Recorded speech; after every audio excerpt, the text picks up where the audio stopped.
नमस्कार. विशेषच्या या भागामध्ये आपल्या सगळ्यांचं स्वागत. मी प्रसाद काथे. पाकड्यांच्या कुरापती मोडून काढण्यासाठी भारत नियोजनबद्ध हालचाली करतोय. हल्ला केलेले अतिरेकी अद्याप सरकारला सापडले नाहीत, त्यामुळे स्वाभाविकरित्या मोदी सरकारवरचा दबाव तसूभरही कमी झालेला नाही. ज्यांनी हल्ल्यामध्ये प्राण गमावले ते सगळे कुटुंबीय आता केंद्र सरकारच्या कारवाईकडे डोळे लावून बसलेले आहेत आणि त्यापैकी कुणालाही भारत सरकारने कसल्याही प्रकारे आपल्या भूमिकेत मवाळपणा आणावा असं वाटत नाही. अशा वेळी प्रत्येक पाऊल अत्यंत काळजीपूर्वक केंद्र सरकारला टाकावं लागणार आहे. केंद्र सरकारची सर्वप्रथम मोहीम आहे ती घरभेदी शोधून काढायची. असे घरभेदीच काश्मीरामध्ये अतिरेक्यांचं कवचकुंडल बनले आहेत. पहलगाम इथं अतिरेकी हल्ला झाला. त्या अतिरेकी हल्ल्याची जबाबदारी TRF अशा एका अत्यंत नवख्या संघटनेने घेतली. त्याचं पूर्ण नाव हे द रेजिस्टंट फ्रंट असं होतं. ही लष्कर-ए-तय्यबाची एक उपशाखा मानली जाते. या शाखेचे सदस्य कोण आहेत याचा तपास तर भारतीय यंत्रणा घेतायतच, पण त्याही पलीकडे जाऊन सगळ्यात महत्त्वाचा शोध भारतीय यंत्रणांच्यासाठी होता की पाकिस्तानातून आलेल्या अतिरेक्यांना काश्मीरामध्ये शरण कोणी दिली. याच निमित्तानं ज्या वेळेला हल्ला झाला तेव्हाच पहिली शंका आली होती की या हल्ल्याच्या मागे स्थानिकांचं समर्थन असणारच. भारतीय यंत्रणांनी पाकड्यांच्या हल्ल्याला कुणाचं समर्थन आहे ते शोधून काढलंय आणि त्या निमित्तानं तुमच्या समोर असलेले चेहरे तुम्ही पाहू शकताय. तुम्हाला एका बाजूला आसिफ शेखचा चेहरा आहे, दुसऱ्या बाजूला आदिल ठाकोरचा चेहरा आहे. हेच ते दोन कुख्यात अतिरेकी आहेत जे काश्मीरी आहेत आणि महत्त्वाचं म्हणजे हे लष्कर-ए-तय्यबाचे अतिरेकी भारतीय स्वरूपातले आहेत. याच मंडळींनी पाकिस्तानातून आलेल्या अतिरेक्यांना काश्मीरमध्ये स्थान दिलं, संरक्षण दिलं, हल्ल्याचे मार्ग दाखवले आणि हल्ला केल्यानंतर पळून जायला मदतही केली. हेच ते दोन भारतात राहून भारताशी गद्दारी करणारे आदिल आणि आसिफ.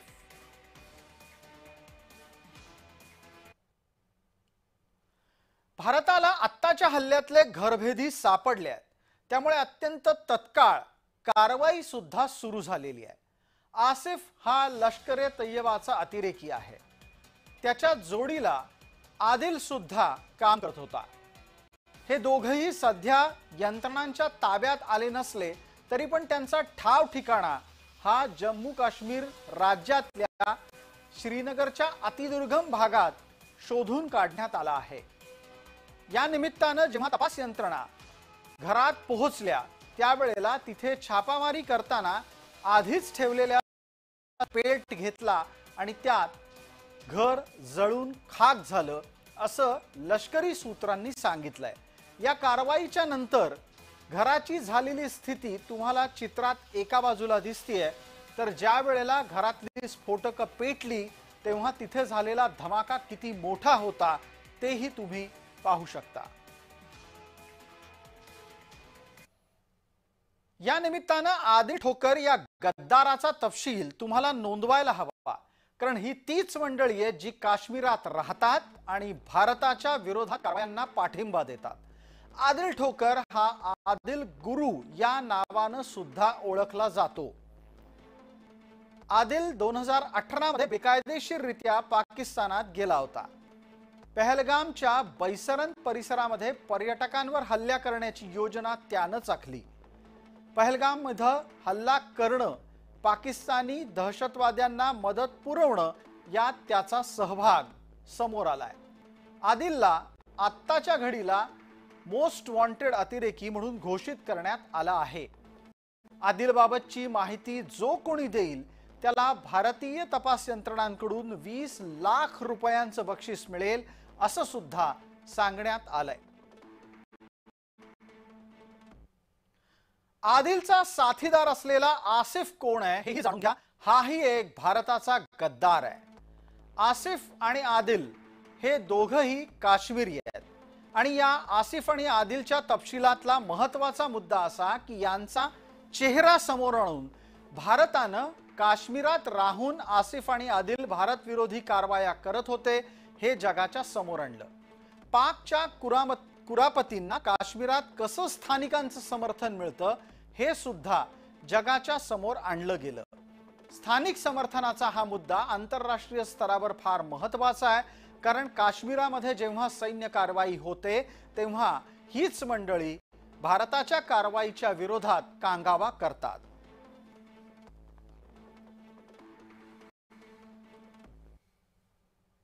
काश्मीरातल्या अतिरेकी कारवायांच्या मागे स्थानिकांचा सहभाग हा पुराव्यानिशी समोर आला आणि त्यामुळे आता चर्चेचा विषय हाच निघाला की आता याचा परिणाम निश्चित होणार. स्थानिकांच्या सहभागाचे पुरावे ठळकपणे समोर आले तरी आजवर ते नाकारले जायचे, पण आता आदिल आणि आसिफ यांच्यामुळे सगळा विरोध कोलमडून पडलेला आहे. त्याचा थेट परिणाम काश्मीरच्या पर्यटनावर होण्याचे लक्षात येताच स्थानिक लोकांच्याकडून जुम्म्याचा नमाज आटोपताच ठिकठिकाणी आंदोलनं केली गेली. ही आंदोलनं ही खरोखर मनापासून होती का हा सुद्धा प्रश्न उपस्थित झालाच.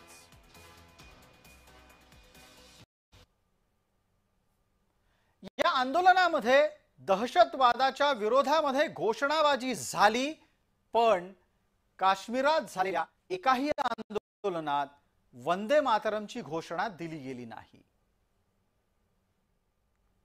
बंद करो, बंद करो. हिंदू मुस्लिम भाई भाई, कश्मीर से आवाज आई. हिंदू मुस्लिम भाई भाई, कश्मीरियत जिंदाबाद, कश्मीरियत जिंदाबाद, कश्मीरियत जिंदाबाद. हर कोई कश्मीरी, हर कोई मुसलमान खिलाफ विरोधा प्रियो मजहब मिल्लत, जो हम सब निकले हैं, जो भी यहाँ पे निकला हैं और जो बाहर हमारे बच्चों के साथ हो रहा है उसके खिलाफ हम जबरदस्त मजम्मत करते हैं. कश्मीरियत पे दाग लगा है और ये जो कश्मीर की जो रिवायत है, हमने हर साल हर दफा जब भी कोई ऐसा मसला हो, हमने हर दफा इन टूरिस्टों को, अपने भाइयों को जो यहाँ पे आते हैं सैर तफरी के लिए आते हैं, चाहे कोई भी हो, हमने हर दफा हर वक्त इनकी बिल्कुल आबरूई की है. इनको हमारा साथ है हर जगह पे. जब भी कोई यहाँ पे हालात खराब थे, चाहे मौसम खराब था, चाहे कुछ भी हो, हमने हर जगह हर वक्त पे इनको अपने दिलों में बिठाया है. हमने भी मस्जिद में भी ये बात अर्ज कर दी कि इस्लाम इस चीज़ की कतन इजाज़त नहीं दे रहा है. न इस्लाम की ये तालीमात है, न नबी अलैहिस्सलातु वस्सलाम ने हमें ये सिखाया है, नहीं हमें जो हमारा दीन है इस्लाम, नहीं हमें इस चीज़ की इजाज़त दे रहा है. जिस तरह हम इस चीज़ की मजम्मत करते हैं कि ऐसा नहीं होना चाहिए जो हुआ है, और आइंदा भी ऐसा कभी नहीं होना चाहिए. श्रीनगरच्या प्रसिद्ध दल सरोवरामध्ये शिकारा पर्यटन हे जगप्रसिद्ध आहे. या व्यवसायावर दहशतवादी कारवायांच्यामुळे प्रतिकूल परिणामांची भीती आहे. असंच लक्षात आल्यानंतर आता इथले व्यावसायिक सुद्धा शिकारा पर्यटन वाचवण्यासाठी आंदोलनात उतरले आहेत. त्यांना विद्यार्थ्यांनी पाठिंबा दिला.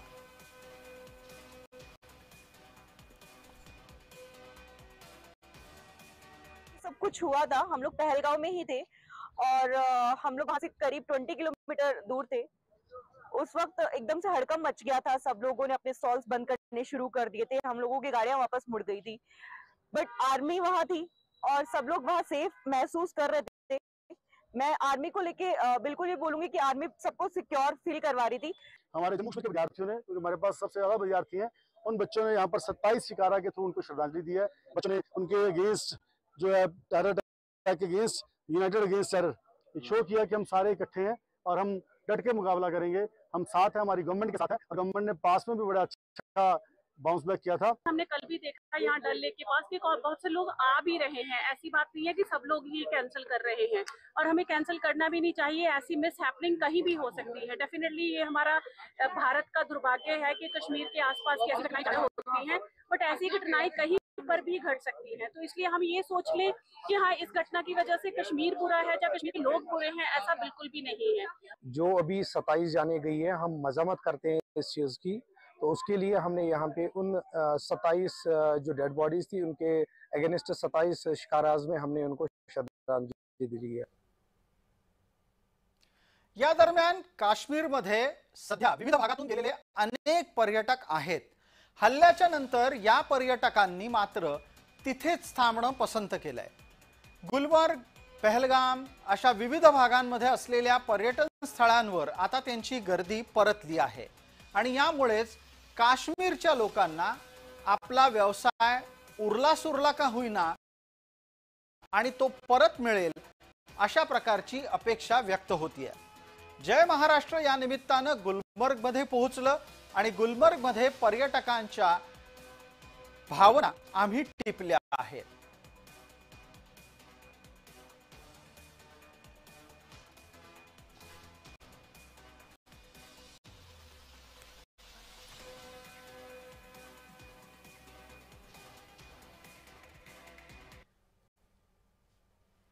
एका बाजूला काश्मीरमध्ये रमणारे पर्यटक आहेत, दुसऱ्या बाजूला तिथले व्यावसायिक आपला व्यवसाय टिकवण्यासाठी आंदोलन पुकारताना दिसत आहेत.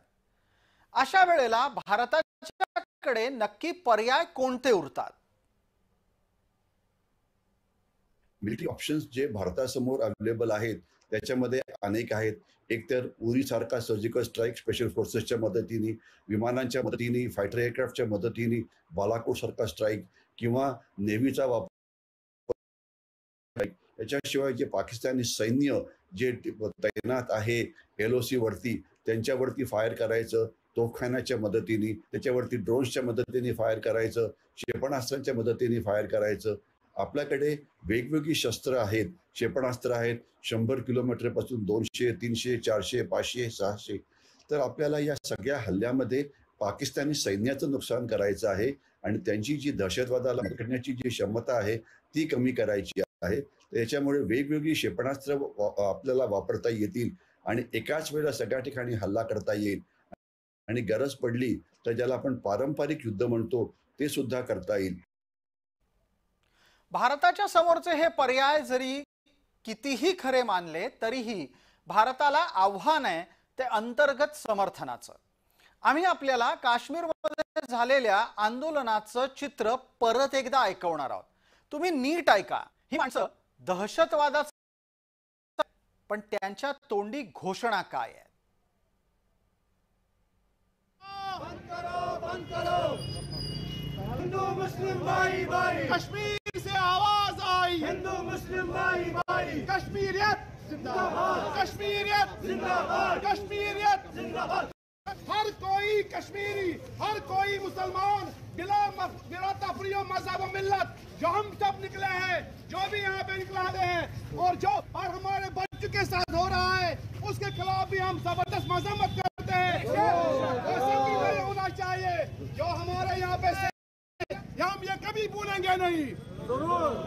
दहशतगर्दी बंद करो. दहशतगर्दी बंद करो. बेगुनाहों का कत्ले आम बंद करो. बंद करो. मासूमों का कत्ले आम. काश्मीरात होणाऱ्या या आंदोलकांचे चेहरे आणि त्यांचा आवाज, त्यांनी दिलेल्या घोषणा आम्ही तुम्हाला यासाठी ऐकवल्या कारण यातल्या एकातून भारत माता की जय निघालं नाही. याच्यापैकी एकाच्याही तोंडून वंदे मातरम निघालं नाही. याच्यापैकी एकाच्याही तोंडून या संपूर्ण प्रकरणामध्ये झालेल्या हिंदूंच्या कत्तलीचा निषेध निघाला नाही. अशा वेळेला आव्हान असतं की युद्धाला आपण खरोखरच जावं की नाही. आता एका बाजूला भारतीय सरकारच्या समोर हे आव्हान असताना भारत सरकारनं काय करावं याचे सल्ले द्यायला विरोधक मात्र पुढे आले आहेत. मैं 2-3 सुझाव देना चाहता हूं प्रधानमंत्री जी से. पहली बात कि आप एक स्पेशल सेशन ऑफ पार्लियामेंट बुलवाइए.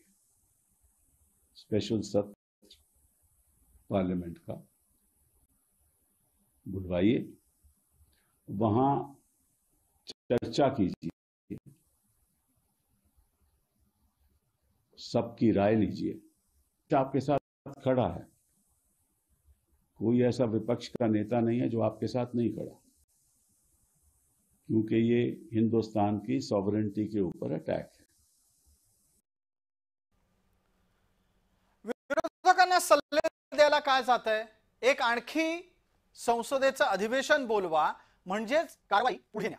पाकिस्तानवर होणाऱ्या कारवाईला टाळण्याच्यासाठी हे असले सल्ले विरोधक निश्चित देत असतात. दुसऱ्या बाजूला भारतातली विविध राज्य सरकार मात्र आत्ताच्या घडीला कोणत्याही प्रकारे कसलीही जोखीम घ्यायला तयार नाहीत. महाराष्ट्राच्या सरकारनं तर पाकड्यांनो तातडीनं महाराष्ट्र सोडा या शब्दात कारवाई सुरू देखील केली आहे. असे कोण कोण नागरिक महाराष्ट्रामध्ये आहेत याची यादी तयार झालेली आहे.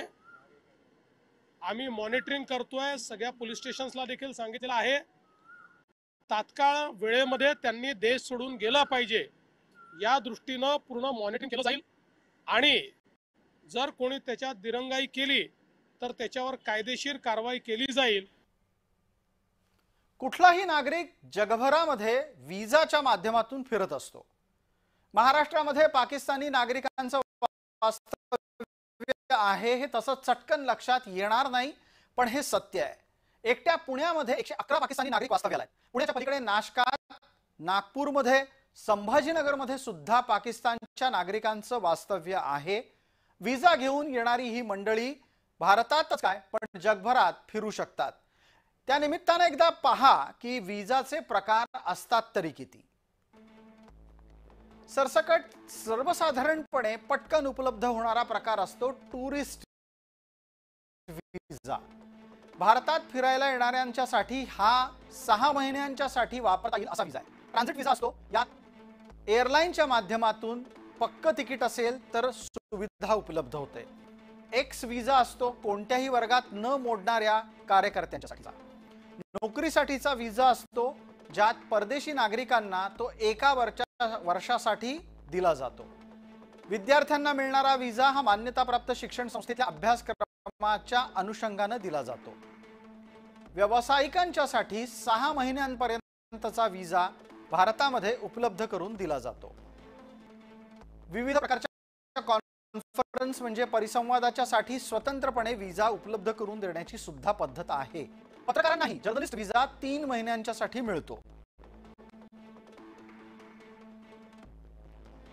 संशोधनाच्यासाठी प्राध्यापकांना दिला जाणारा विजा हाही यातलाच एक भाग. उपचार घेणाऱ्यांच्यासाठी विविध प्रकारच्या मेडिकल विजाच्या अंतर्गत तरतुदी आहेत. भारतात ज्यांना 72 तासांपेक्षा जास्त थांबायचं नसेल त्यांना ट्रान्झिट विजा उपलब्ध असतो.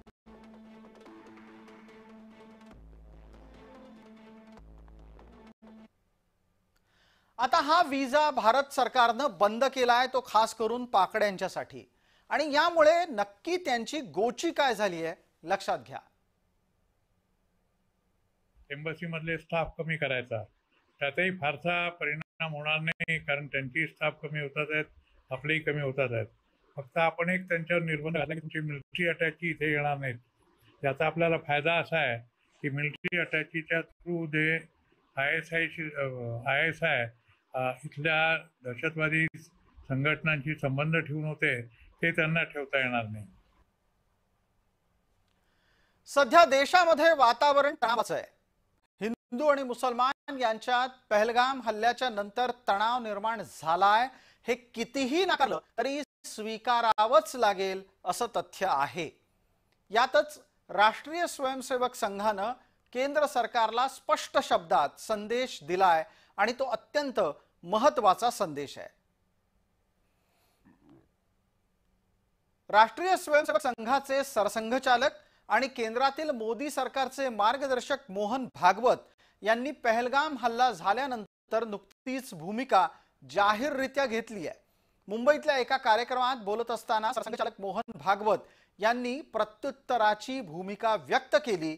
हे विशेष. सगळं जग एक कुटुंब आहे. पंथ संप्रदाय कोणताही असला तरी तो एक ना एक दिवस माणसाला एका सत्याकडे घेऊन जाणार आहे, एकाच सत्याकडे घेऊन जाणार आहे. द्वेष हा आपला स्वभाव नाही, शत्रुता हा आपला स्वभाव नाही. पण मार खाणं हाही आपला स्वभाव नको. मार खाणं आपला स्वभाव नाही. यापूर्वी मुसलमानांना अनेकदा समजावून पाहिलं.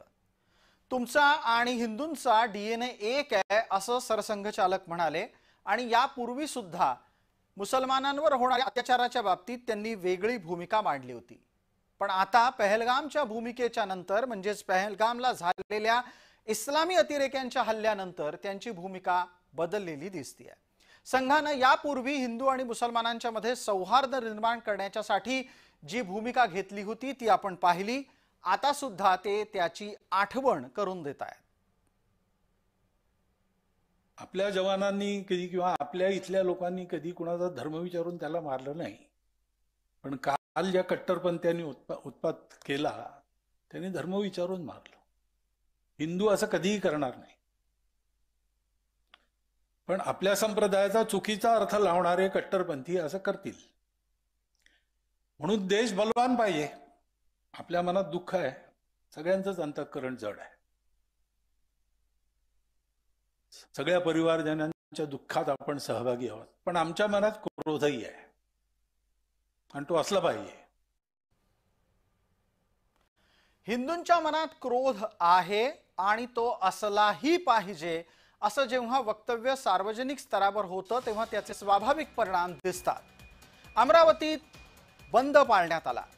तिथला हिंदू अत्यंत संतप्त आहे. म्हणूनच इतका कडकडीत बंद अमरावतीमध्ये पाळला गेला आणि निषेध मोर्चा सुद्धा निघाला.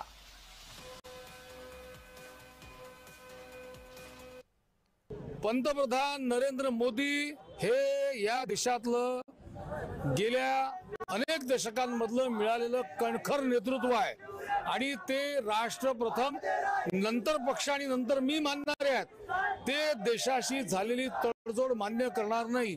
याही पूर्वी पाकिस्ताननी छेडण्याचा प्रयत्न केला. 2 वेळा मोदीजींनी सर्जिकल स्ट्राईक केला. त्यांच्या छातीवर बंदूक ठेवून त्यांना दडपलं. याही वेळी मी तुम्हाला सांगतो, तुम्ही वाट बघा. पाकिस्तानवर कठोर कारवाई झाल्याशिवाय राहणार. ही सर्वसामान्य हिंदूंची भूमिका आहे. हिंदूंना आत्ताच्या घडीला पाकिस्तानला धडा शिकवलं जाणं अपेक्षित आहे. असं असताना लोकसभेचे विरोधी पक्षनेते राहुल गांधी अचानक श्रीनगरला पोहोचले.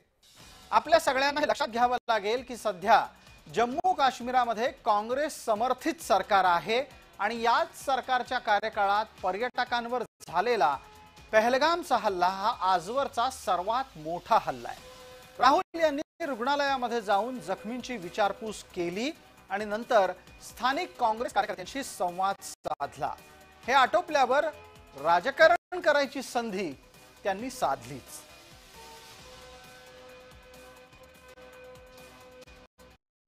It is very important that every single Indian stands united, stands together, so that we can defeat what the terrorists were trying to do. It's sad to see that some people are attacking my brothers and sisters from Kashmir and the rest of the country. And I think it's very important that all of us stand together, stand united, and fight this nasty action that has been taken and defeat terrorism once and for all. My love and affection to everybody who has lost family members, and I want everybody to know that the whole nation is standing together as one. We had a meeting yesterday with the government, and the united opposition condemned this action. The government wants to take. राहुलच्या धर्तीवर शरद पवार सुद्धा मैदानात उतरले. त्यांनी एक वेगळीच खेळी खेळली. धर्म विचारून गोळी घातल्याचा मुद्दा पवारांनी अमान्यच केला आणि वादाची ठिणगी इथंच आता पडली आहे. काही पर्यटक सांगतात की तुम्ही हिंदू आहात का मुस्लिम आहात असं विचारून आतंकवाद्यांनी गोळ्या घातल्या असं म्हटलं जातं. कुठल्या वेगळ्या दिशेने चाललं हे सगळं?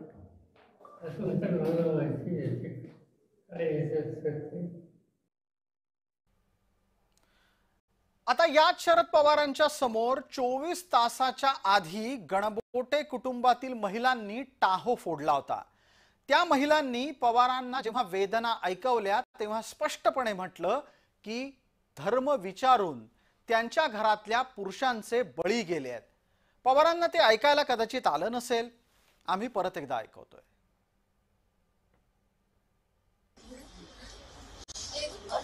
एक जरी असतो तरी आम्हाला मदत झाली, कोणाची हिंमतच नव्हती मग तिथे यायची। आम्हाला निर्बल लोकांना बघून ते आधी आले आणि त्यांचा मित्र असा कोपऱ्यात बसला होता, त्याला बोलवून घेतलं। आजान पडतंय का, बोलताय का कुछ?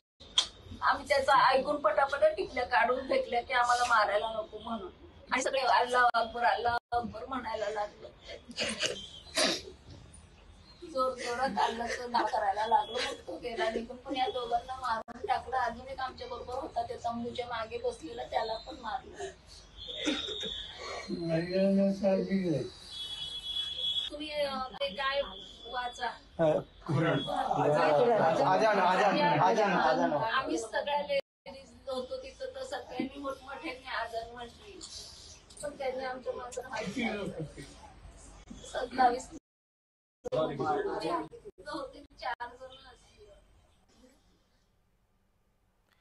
दाऊदनं मुंबईवर केलेल्या हल्ल्याच्या वेळेला जे बॉम्बस्फोट घडवले तेव्हा न घडलेला बॉम्बस्फोट पवारांनी सांगून परिस्थिती वेगळ्या वळणावर नेण्याचा प्रयत्न केला होता।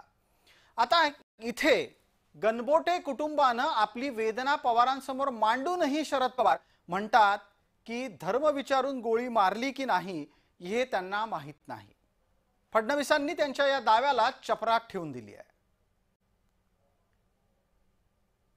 शरद पवार साहेब काय म्हणाले हे मी ऐकलं नाही, पण ज्यांचे आप्तेष्ट मारले गेले, जे स्वतः त्या ठिकाणी होते, ते काय म्हणाले हे मी ऐकलेलं आहे। पवार साहेबांचं जर असं मत असेल तर त्यांनीही ते जाऊन ऐकावं। विशेषच्या या भागामध्ये तुर्तास इतकंच। आपण पाहत रहा फक्त महाराष्ट्र।